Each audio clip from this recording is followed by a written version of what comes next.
થઈ ગયું. હવે બીજી એક અગત્યની વાત કરું પણ બેસતું વર્ષ હતું. બેસતા વર્ષના દિવસે સાહેબ મેં મારી પત્નીને કહ્યું કે તારું નવું વર્ષ સારું જાય, ખુશ રહે, આનંદિત રહે, હંમેશા તને જીવનમાં બહુ ખુશી મળે. એને ખાલી સાહેબ એટલું કીધું કે આભાર, પણ મને એને ના કીધું કે તમે ખુશ રહો. આ સારું કેવું.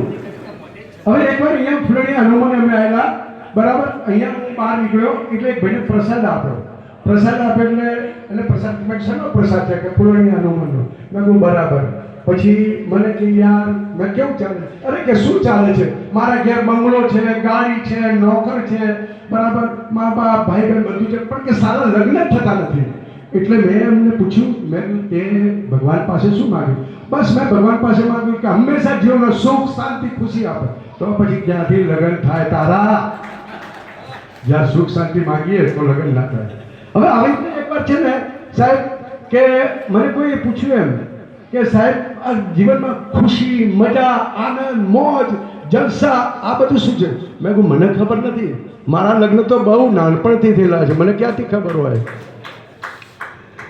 સાહેબ એકવાર આગળ કદાચ આમાં ઘણા લોકો નવા હશે તો ફરી વાર કહી દઉં કે એકવાર હું પાટણની અંદર સૌથી મોટામાં મોટો ભીડવાળો મેળો હોય તો આ પ્રજાપતિ સાહેબનો છે કે પદમનાથનો, બરાબર, એની અંદર એવડો મોટો મેળો છે કે તમે ભીડની અંદર તમે છે ને ક્યાં ખોવાઈ જાઓ. એકવાર હું ને મારી પત્ની જતા હતા ત્યાં અને અચાનક જ ટૂંકમાં એ મેળામાં ખોવાઈ ગઈ એટલે ભાઈએ આમ હું ડાફેરા મારતો હતો તો એક ભાઈએ પૂછ્યું કે સાહેબ તમે શું ડાફેરા મારો ક્યારના?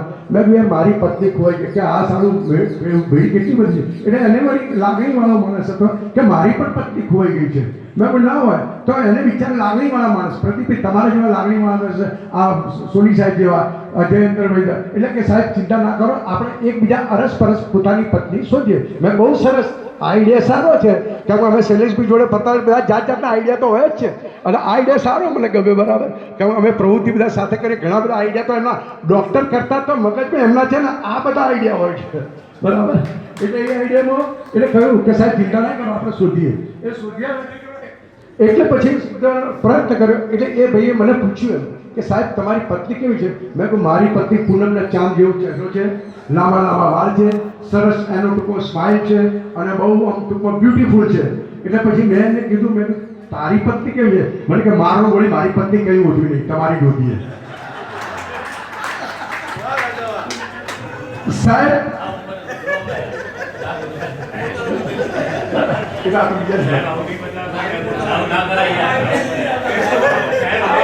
સાહેબ લગ્નની વિદાયમાં સાહેબ લગ્નમાં મારા લગ્ન થયા એટલે મારી પત્ની ટૂંકમાં રતી પણ મારા સાસુ, સસરા, એની બેન, બરાબર, બહેનપણી બધા રડતા હતા, બધા જબરજસ્ત રડતા હતા.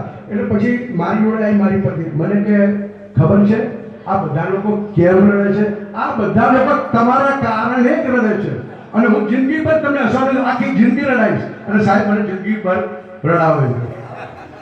સાહેબ બધાનું શું કહું, આપણા પતિ હંમેશા પતિ ગયેલો જ હોય છે, બરાબર. એટલે આપણે બીજી તો કઈ વાત કે સાહેબ આભાર.